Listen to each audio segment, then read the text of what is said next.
Welcome to A1 TV Telugu news. నేను భువన. Details చూద్దాం. నెల్లూరు జిల్లా ఆత్మకూరు పట్టణంలోని శ్రీ అభయాంజనేయ స్వామి దేవస్థానంలో నిర్వహించిన ప్రత్యేక పూజా కార్యక్రమంలో దేవాదాయ శాఖ మంత్రి ఆనం రామనారాయణ రెడ్డి పాల్గొన్నారు. రవీంద్రనాథ్ రెడ్డి ఆధ్వర్యంలో కార్యక్రమం ఘనంగా జరిగింది. రాష్ట్ర వ్యాప్తంగా ఆలయాల అభివృద్ధి ధూపదీప నైవేద్యాలకు ప్రభుత్వం నిధులు అందిస్తోందని మంత్రి తెలిపారు. అన్న ప్రసాద వితరణ కార్యక్రమాలను విస్తరించేందుకు చర్యలు తీసుకుంటున్నట్లు పేర్కొన్నారు. ఆలయ అభివృద్ధికి తన కుటుంబం తరపున 2 లక్షలు విరాళంగా ప్రకటించారు.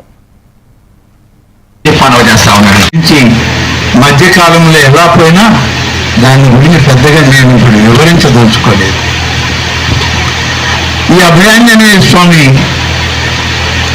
అనువంశిక ధర్మకర్త రవీందర్ రెడ్డి గారు, ఆయన కుటుంబం, వీరితోటి కలిపి ఆలయం పూర్తి స్థాయిలో ఉండి పూర్తి పూజ నైవేద్యాలు జరగాలి అంటే ఆలయానికి కలిసి ఉండాలి, ఆలయానికి ధ్వజస్తంభం ఉండాలి, వేద పండితుడు పూజ చేయాలి, ప్రతినిత్యము చేయాలి, ఉదయం సాయంత్రం.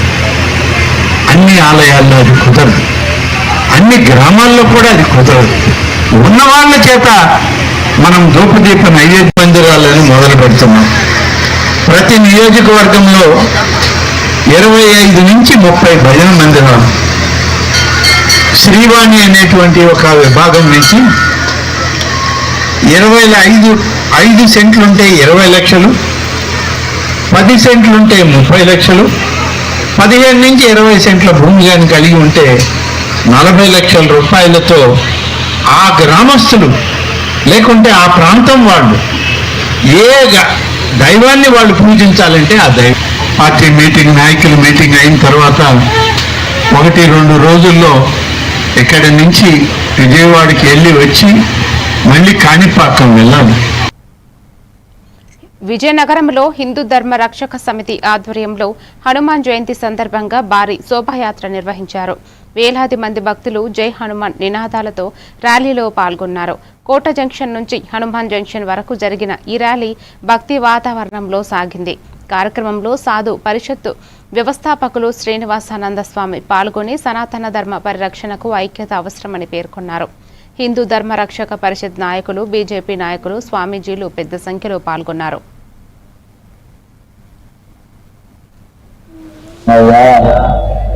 ఆనాడు నువ్వు రాక్షసులను అంతం చేశావు నాయన, ఈనాడు కూడా రాక్షసులు తయారయ్యారు బాబు. మా విజయనగరంలో కూడా రాక్షసులు పెరుగుతున్నారయ్యా. పెరుగుతున్నారా లేరా? రాక్షస బుద్ధులు పెరుగుతున్నాయి. నిర్వహిస్తున్నటువంటి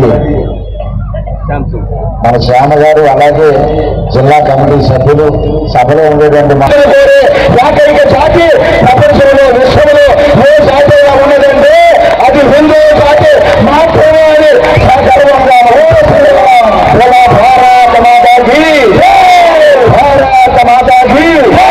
ప్రపంచంలో నా క్రైస్తవ సోదరులే బాగుండాలి, ప్రపంచంలో నా ముస్లిం మతం మాత్రమే బాగుండాలి, ప్రపంచంలో నా జొరాస్ట్రియన్ మతం, నా కన్ఫ్యూజ్ మతం, నా బౌద్ధ మతం, నా జైన మతం, నా హిందూ మతం, వందల మతాలు మాత్రమే, మతాలు మాత్రమే బాగుండాలని 2 నిమిషాల అవకాశాన్ని తీసుకుని శివమైన స్తోత్రాన్ని చెప్పారు ఆయన. రుచినాం వైచిత్ర్య ద్విజకుటిల నానాభత దిశాం నిర్ణాయకు కన్యస్తమపి వయస మన్నవయనాన్ని ప్రారంభించారు. ప్రపంచ మత సభలో, విశ్వ మత సభలో చికాగోలో జరిగేటటువంటి శ్రీకాకుళంలోని న్యూ శ్రీకాకుళం రక్తనిధి కేంద్రంలో ఆర్ట్ ఆఫ్ లివింగ్ ఆధ్వర్యంలో రక్తదాన శిబిరం నిర్వహించారు. శ్రీ రవిశంకర్ గురూజీ 70వ జన్మదినోత్సవాన్ని పురస్కరించుకుని నిర్వహించిన ఈ కార్యక్రమంలో ఆర్ట్ ఆఫ్ లివింగ్ సభ్యురాలు నంబాల కల్పన పాల్గొన్నారు. రక్తదానం ప్రతి ఒక్కరి బాధ్యత అని ఆమె పేర్కొన్నారు. Blood bank manager doctor T Manikantharao మాట్లాడుతూ రక్త కొరత నివారణకు ఇలాంటి శిబిరాలు ఉపయోగకరమని తెలిపారు. రక్తదాతలకు సర్టిఫికేట్లు, జ్ఞాపికలు అందజేశారు. కార్యక్రమంలో పలువురు సభ్యులు పాల్గొన్నారు. అందరికీ నమస్తే అండి. నా పేరు కల్పన. నేను ఆర్ట్ ఆఫ్ లివింగ్ టీచర్ని, అలాగే డిస్ట్రిక్ట్ కోఆర్డినేటర్ని కూడా. ఈరోజు మీ ముందుకు రావడానికి కారణం ఏంటంటే ఆర్ట్ ఆఫ్ లివింగ్ సంస్థ పరమ పూజ్య శ్రీ రవిశంకర్ గురు గారు 1980లో స్థాపించారు.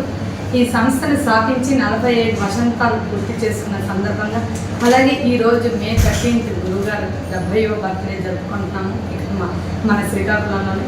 ఈ 70వ సంవత్సరం పుట్టినరోజు సందర్భంగా కూడా ఈరోజు మేము ముందుకు రావడం జరిగింది. దీనిలో భాగంగా చాలా యాక్టివిటీస్ చేసాము. ముందుగా ఏంటంటే మన ఎమ్మెల్యే గారు గుండు శంకరరావు గారు ఆధ్వర్యంలోని విలేజ్ కోర్సులు చేపట్టడం జరిగింది. గురువుగారు ఏదైతే కనిపెట్టారో సుదర్శన్ క్రియని దాన్ని విలేజ్లోకి తీసుకుని వెళ్ళాం. ఇప్పటికీ 9,000 మంది వరకు ప్రజలకి అందడం జరిగింది ఈ విలేజ్ కోర్సులు. తర్వాత 3 days నుండి మొక్కలు నాటడం కార్యక్రమం చేపట్టాము. అలాగే మధ్య డిస్ట్రిబ్యూషన్ నేను చేశాము. మన 7 రోడ్, డేఎన్ రోడ్, రామలక్ష్మణ, 8 feet, అలాగే అంబేద్కర్ జంక్షన్ వాళ్ళ చోట్ల మధ్యకి డిస్ట్రిబ్యూషన్ కార్యక్రమం చేస్తాం. ఈ రోజు గురుగారి బర్త్డే సందర్భ లివింగ్లోనే మెయిన్ ఏమిటంటే సుదర్శన్ క్రియ. ఈ సుదర్శన్ క్రియ చాలా చాలా ఫేమస్ చేసుకుంటే స్ట్రెస్ ఫ్రీ అవుతారు. అలాగే మనకు తెలియని ఎన్నో సైకోసమాటిక్ డిసీజెస్కి మెయిన్ రీజన్ అని మన ప్రపంచ ఆరోగ్య సంస్థ ప్రూవ్ చేశారు. అలాగే ఎవరైతే సుదర్శన్ క్రియ చేసుకుంటారో లైఫ్లో పెరాలసిస్ రాదని కూడా చెప్పారు మన ప్రపంచ ఆరోగ్య సంస్థ. అలాగే ఈ మధ్యన రీసెంట్గా మన ప్రధానమంత్రి మోడీ గారు కూడా ఆశ్రమంకి వెళ్ళి గురుదేవుడు వారిని కలవడం కూడా జరిగింది. అద్భుతమైన స్పీచ్ని అందరూ వినే ఉంటారు. కాబట్టి ఈరోజు మన గురువుగారి బర్త్డే 70వ పుట్టినరోజు సందర్భంగా ఇక్కడ మన శ్రీకాకుళంలో బాపూజీ కళామందిర్లో సాయంత్రం సెలబ్రేషన్స్ జరుగుతున్నాయి. హనుమాన్ జయంతి సందర్భంగా కొత్తూరులోని శ్రీ అభయాంజనేయ స్వామి దేవాలయం తిరునాళ్లలో Andhra Pradesh central executive council member మాజీ రెడ్డి కార్పొరేషన్ చైర్మన్ చింతల చెరువు సత్యనారాయణ రెడ్డి పాల్గొన్నారు. కనిగిరి వైసీపీ ఇన్ఛార్జి దద్దాల నారాయణ యాదవ్ కూడా హాజరయ్యారు. ఈ సందర్భంగా నాయకులు కూటమి ప్రభుత్వంపై విమర్శలు చేశారు. ఎన్నికల హామీలు అమలు చేయలేదని వైసీపీ నాయకులపై అక్రమ కేసులు పెడుతున్నారని ఆరోపించారు. కార్యక్రమంలో పలువురు వైసీపీ నాయకులు, కార్యకర్తలు పెద్ద సంఖ్యలో పాల్గొన్నారు. సమూలం నాశనం చేస్తున్నాడు, అది అందరికీ తెలుసు.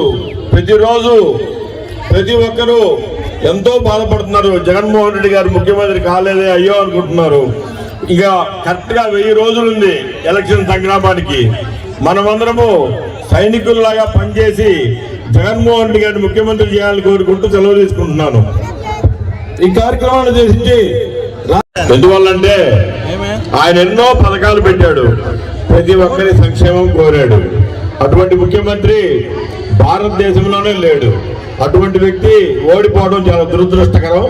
రాబోయే రోజుల్లో మనమందరం కలిసికట్టుగా పనిచేసి కనిగిరిలో కూడా గెలిపించుకొని అలాగే జగన్మోహన్ రెడ్డి గారిని ముఖ్యమంత్రి చేసుకుంటేనే ఈ రాష్ట్రం సస్యశ్యామలం అయిపోతుంది. కానీ ఇటువంటి దుర్మార్గుడు చంద్రబాబు నాయుడు ఈ రాష్ట్రాన్ని సమూలం నాశనం చేస్తున్నాడు, అది అందరికీ తెలుసు. ప్రతిరోజు ప్రతి ఒక్కరూ ఎంతో బాధపడుతున్నారు. జగన్మోహన్ రెడ్డి గారు ముఖ్యమంత్రి కాలేదే అయ్యో అనుకుంటున్నారు. ఇక కరెక్ట్ గా 1000 రోజులుంది ఎలక్షన్ సంగ్రామానికి. మనమందరము సైనికుల్లాగా పనిచేసి జగన్మోహన్ రెడ్డి గారిని ముఖ్యమంత్రి చేయాలని కోరుకుంటూ సెలవు తీసుకుంటున్నాను. ఈ కార్యక్రమాన్ని చేసి ఎందువల్లంటే పార్వతీపురం మన్యం జిల్లా ఆర్టీసీ డిపోలో ఈగల్ సెల్ ఆధ్వర్యంలో subscribe eagle social media awareness కార్యక్రమం నిర్వహించారు. గౌరవ ఐజీపీ ఆకే రవికృష్ణ ఆదేశాల మేరకు ఈ కార్యక్రమం చేపట్టినట్లు అధికారులు తెలిపారు. ఆర్టీసీ సిబ్బందికి ఆపరేషన్ చైతన్యం, ఆపరేషన్ గరుడ, సైబర్ నేరాలు, మాదక ద్రవ్యాల దుష్పరిణామాలపై అవగాహన కల్పించారు. గంజాయి సమాచారం కోసం 1972 టోల్ ఫ్రీ నంబర్లకు వినియోగించాలని సూచించారు. డ్రగ్స్ రహిత సమాజ నిర్మాణానికి ప్రతి ఒక్కరూ సహకరించాలని అధికారులు పిలుపునిచ్చారు. కార్యక్రమంలో ఈగల్ టీం, ఆర్టీసీ అధికారులు పాల్గొన్నారు. హానికరమైన లేదా చట్ట విరుద్ధమైన మందులను వినియోగించబోమని హామీ ఇస్తున్నాము. ప్రతి వ్యక్తిని ముఖ్యంగా యువతను ప్రోత్సహించడం ద్వారా మాదక ద్రవ్యాల వినియోగం యొక్క దుష్ప్రభావాల గురించి మేము అవగాహన కల్పిస్తాము. తద్వారా భారతదేశంలోని యువత మాదక ద్రవ్యాల రహితంగా జీవించగలరు మరియు వారు సమాజంలో సృజనాత్మక మరియు ముఖ్యమైన సభ్యులుగా మారవచ్చు. డ్రగ్స్ కు దూరంగా ఉంటూ ఆరోగ్యమైన జీవితాన్ని గడుపుతామని ఈ రోజు ప్రతిజ్ఞ చేస్తున్నాం.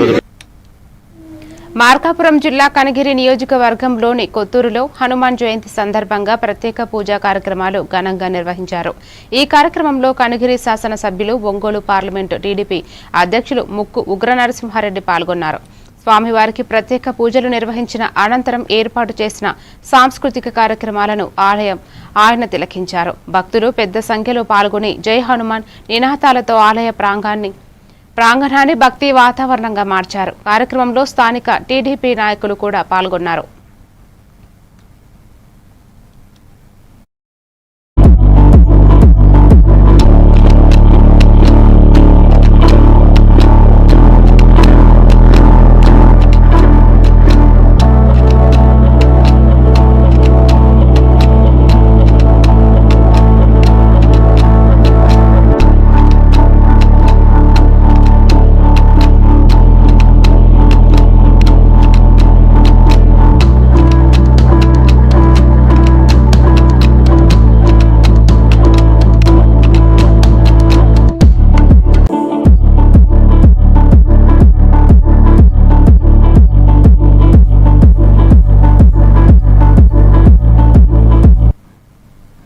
పల్నాడు జిల్లా చిలకలూరిపేట పరిధిలో గిరిజన తాండాలో త్రాగునీటి సమస్యలు తీవ్రంగా ఉన్నాయని గిరిజన సమైక్య రాష్ట్ర సహాయ కార్యదర్శి శ్రీను నాయక్ ఆరోపించారు. సోమవారం నర్సరావుపేటలోని జిల్లా రెవెన్యూ అధికారి నారదమునికి వినతి పత్రం అందజేసినట్లు తెలిపారు. జల్ జీవన్ మిషన్ ద్వారా నీటి సమస్యలు పరిష్కరిస్తామని చెప్పిన కూటమి ప్రభుత్వం ఇప్పటి వరకు ఫలితం చూపలేదని విమర్శించారు. సమస్య పరిష్కరించకపోతే కలెక్టరేట్ ముట్టడిస్తామని హెచ్చరించారు. గిరిజనుల త్రాగునీటి సమస్యలపై తక్షణ చర్యలు తీసుకోవాలని ఆయన డిమాండ్ చేశారు. కలిసి సమస్య వినవించాము. అక్కడ సమస్య చెప్పుకుంటావా? బల్లాపల్లి మండలంలో ఉన్నటువంటి గిరిజన తండాల్లో నీటి అద్దె ఎక్కువగా ఉందని చెప్పేసి మేము ఆయా గ్రామంలో పర్యటన కూడా చేయడం జరిగింది. దానిలో భాగంగా ఈరోజు డిఆర్ఓ నారదమూని గారికి వినతిపత్రం కూడా ఇవ్వడం జరిగింది. బొల్లాపల్లి మండలం, వెల్దుర్తి, రెండుచింతల, గండిగంబల ఇతర తండాల్లో కనీసం తాగునీటికి ఒక సౌకర్యం లేక సాగునీరుకు తాగునీరుకు అనేక ఇబ్బందులు ఎదుర్కొంటున్నారు. ఒక బిందె నీటి కోసము ఎక్కడో ఉన్నటువంటి వ్యవసాయ బోర్డులో వెళ్ళి ఆ నీటి బిందెని తీసుకోవాల్సిన పరిస్థితి ఏర్పడింది.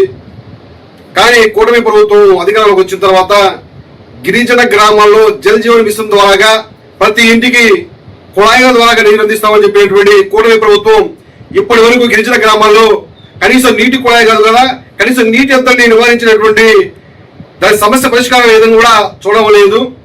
అదేవిధంగా సంబంధితమైనటువంటి ప్రజాప్రతినిధులు కూడా ఈ మధ్యకాలంలో కూడా మేము నీటి అంతని నివారిస్తాం, సమ్మర్ యాక్షన్ ప్లాన్ జిల్లాధికారులు రూపొందిస్తున్నారు, అయినప్పటికీ సమస్య ఉందంటే వాళ్ళు పరిష్కారం చేయలేదని చెప్పేసి మా దృష్టికి రావడం జరిగింది.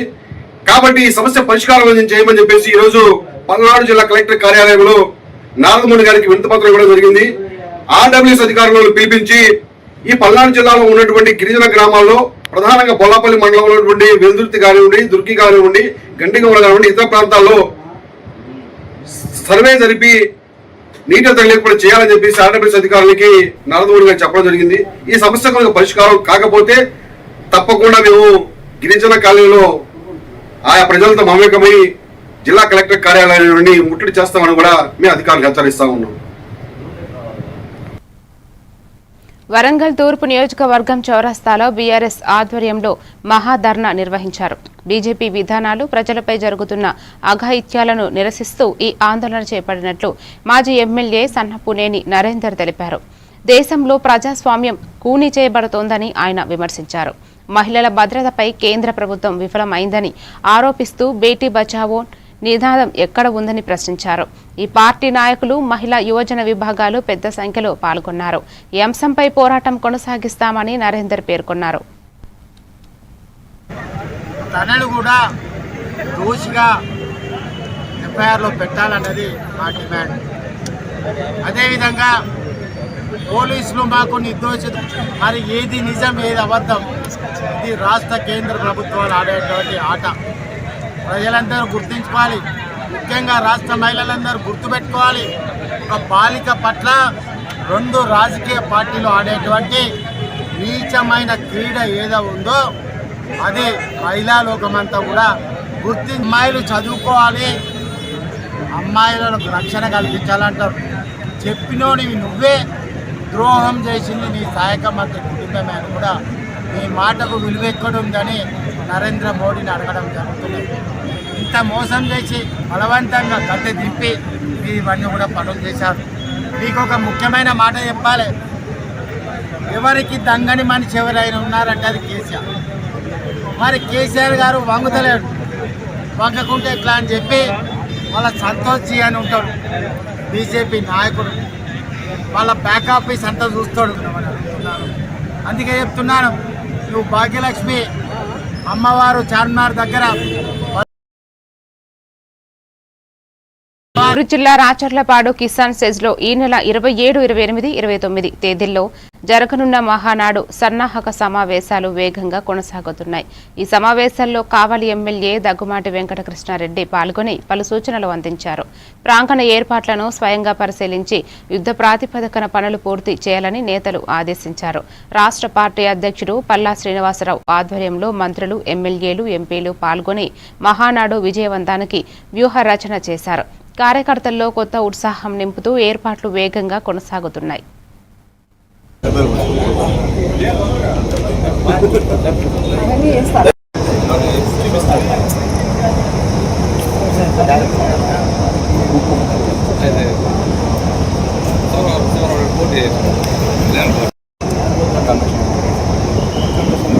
ఏదో దాంట్లో పెట్టి సరిపోతుంది.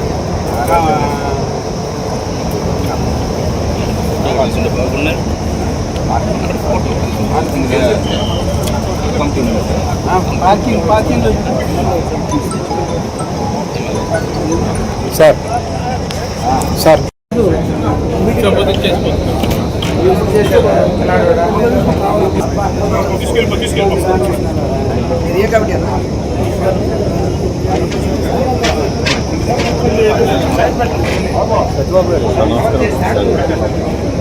అటువైపు ఉంది.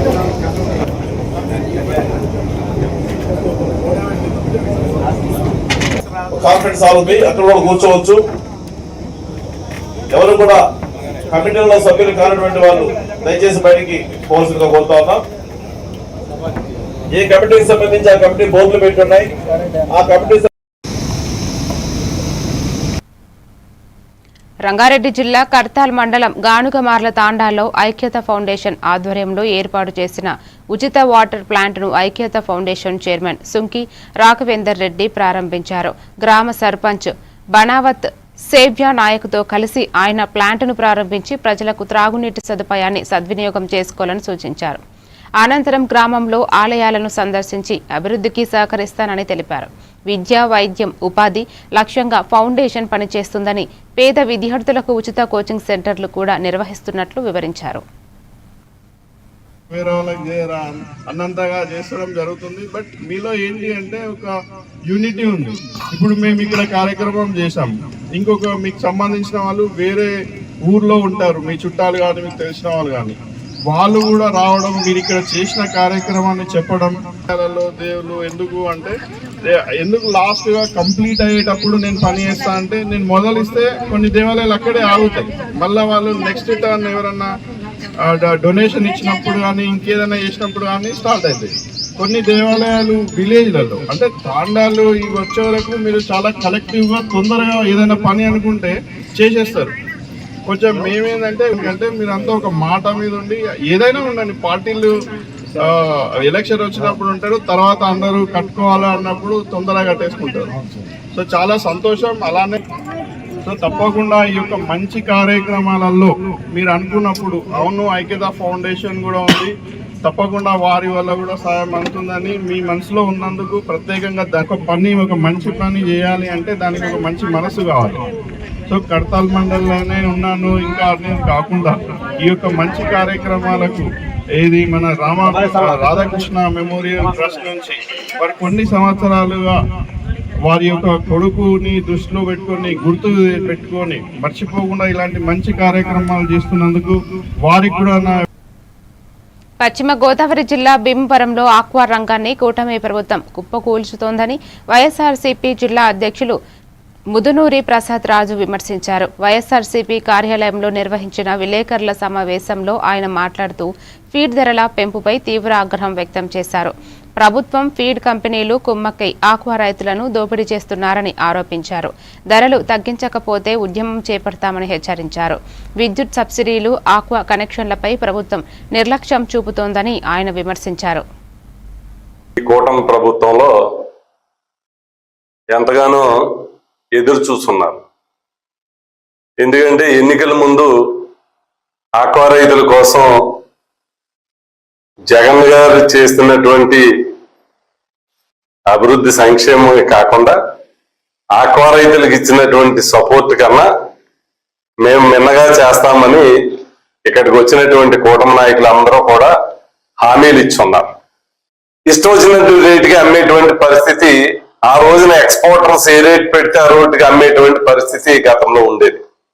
దానివల్ల ఎవరికి ఎక్స్పోర్టర్కి నష్టం వచ్చినా, లేదు ఫీడ్ కంపెనీలకు నష్టం వచ్చినా, సీడ్ కంపెనీలకు నష్టం వచ్చినా రైతు మీద భారం వేసే విధంగా, రైతుకు చూస్తే ఆదాయం నష్టం వచ్చే విధంగా ఆక్వా రంగంలో ఉండేది. ఎవరికి నష్టం వచ్చినా ఆక్వా రైతు మీద భారం పడే పరిస్థితి ఏర్పడింది. ఈరోజు రాష్ట్ర వ్యాప్తంగా మరి ఆక్వా రైతులందరూ కూడా ఎంత ఆందోళన చెందుతున్నారు అన్నది మన అందరం కూడా చూస్తున్నాం. కానీ ఈ ఆందోళన ఇప్పటిది కాదు, దాదాపు 6 నెలల నుంచి ఆక్వా రైతులందరూ కూడా మరి వాళ్ళ బాధలు, వాళ్ళ కష్టాలు గోడు వినిపించుకోవాలన్న ఆలోచనతోటి ఈ కూటమి ప్రభుత్వానికి ఉన్నటువంటి నాయకులందరినీ కూడా కలవడం జరుగుతుంది. కానీ ఫీడ్ రేట్ల నియంత్రణ కానీ, అదేవిధంగా పర్చేజీకి సంబంధించినటువంటి ఆ రేట్లు 100 కౌంట్ అయితే ఏ రేట్ ఉండాలి, మరి 90 కౌంట్ అయితే ఏ రేట్ ఉండాలి, 60 కౌంట్ అయితే ఏ రేట్ ఉండాలని అప్పుడు ఆ రేట్లు నిర్ణయించడం కూడా ప్రభుత్వం తీసుకుని ఏ విధంగా చేసిందో అదే విధంగా ఈ రోజు మళ్ళీ ఈ ప్రభుత్వం తీసుకునే వరకు కూడా ఈ ఉద్యమాలు చేస్తూనే ఉంటాం. ప్రభుత్వం దిగొచ్చే వరకు కూడా మరి రైతులందరికీ కూడా వైఎస్ఆర్ కాంగ్రెస్ పార్టీ అండగా ఉంటుందని తెలియజేస్తాం. ఈ కూటమి ప్రభుత్వంలో ఎంతగానో ఎదురు చూస్తున్నారు. ఎందుకంటే ఎన్నికల ముందు ఆక్వా రైతుల కోసం పశ్చిమ గోదావరి జిల్లా భీమవరం నియోజకవర్గం తెలుగుదేశం పార్టీ కార్యాలయంలో మహానాడు సన్నాహక సమీక్ష సమావేశం నిర్వహించారు. మాజీ ఎంపీ, నియోజకవర్గ టీడీపీ ఇన్ఛార్జ్ తోట సీతారామలక్ష్మి అధ్యక్షతన జరిగిన ఈ సమావేశంలో మండల పట్టణ నాయకులు పాల్గొన్నారు. మే 27, 28, 29 తేదీలలో నెల్లూరులో జరిగే రాష్ట్ర మహానాడుకు ముందు నియోజకవర్గ మహానాడు కార్యనిర్వహణపై చర్చించారు. విస్తృత స్థాయిలో కార్యకర్తల హాజరును సమన్వయం చేయాలని సూచించారు. అభివృద్ధి అంశాలు, సూపర్ 6 పథకాలు అమలుపై తీర్మానాలు సిద్ధం చేయాలని సమావేశంలో నిర్ణయించారు. నమస్కారాలు తెలియజేసుకుంటూ, మనం గత కొన్నేళ్లుగా దాదాపుగా ప్రతి సంవత్సరం మే నెల 27, 28, 29 మహానాడు చాలా ఆనవాయితీగా పెద్ద పండగ వాతావరణంలో ప్రతి ఒక్కళ్ళు మనం చేసుకుంటాం, మనందరికీ తెలుసు. అందులో భాగంగానే మినీ మహానాడు ప్రతి నియోజకవర్గంలో కూడా అక్కడ నాయకులతోటి, అభిమానులు, కార్యకర్తలతో కూడా మనం చేయటం ఆనవాయితీగా వస్తుంది. ఈసారి కూడా మన అధికారంలో ఉన్నాం. దాదాపుగా 2 సంవత్సరాలు అయింది కూటమి ప్రభుత్వం మనం ఉన్నాం. 18వ తారీఖున మినీ మహానాడు మన నియోజకవర్గంలో భీమవరంలో జరగటం ఆనంద ఫంక్షన్ హాల్లో.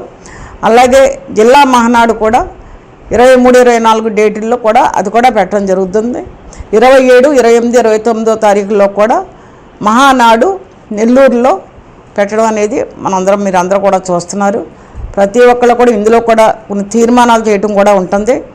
ఎవరైనా పార్టీలో ఇప్పటి నుంచో ఉండి పాపం వాళ్ళు డెత్ అయిన వాళ్ళకి కానీ, అలాగే అక్కడున్న ఇబ్బందుల గురించి కానీ ప్రతిదీ కూడా తీర్మానం చేసి మనం అక్కడికి అమరావతికి పంపడం జరుగుద్ది. ఈ లోపల ఇవన్నీ కూడా 29, 28 కూడా అక్కడ జరిగే మహానాడులో మన కార్యకర్తలు కావచ్చు, అభిమానులు కావచ్చు, వివిధ భాగాల్లో ఉన్న నాయకులు కావచ్చు, ప్రతి ఒక్కరు కూడా 18వ తారీఖుని పార్వతీపురం మన్యం జిల్లా సీతానగరం మండలం గుచ్చుమ్మి పంచాయతీ పరిధిలో పెట్రోల్ బంక్ వద్ద రోడ్డు ప్రమాదం జరిగింది. జమదాలకు చెందిన అల్లు రోహిత్, అతని స్నేహితుడు చంద్రశేఖర్ బైకుపై పెట్రోల్ కోసం వెళుతుండగా వెనుక నుంచి వచ్చిన కారు ఢీకొట్టింది. దీంతో వారు అదుపు తప్పి డివైడర్ను ఢీకొన్నారు. ఈ ఘటనలో అల్లు రోహిత్ అక్కడికక్కడే మృతి చెందగా చంద్రశేఖర్కు తీవ్ర గాయాలు అయ్యాయి. ఆసుపత్రికి తరలించిన చికిత్స అందిస్తున్నారు. పోలీసులు కేసు నమోదు చేసి దర్యాప్తు ప్రారంభించారు.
మరిన్ని డీటెయిల్స్ తో మళ్ళీ కలుద్దాం. Keep watching A1 TV Telugu news.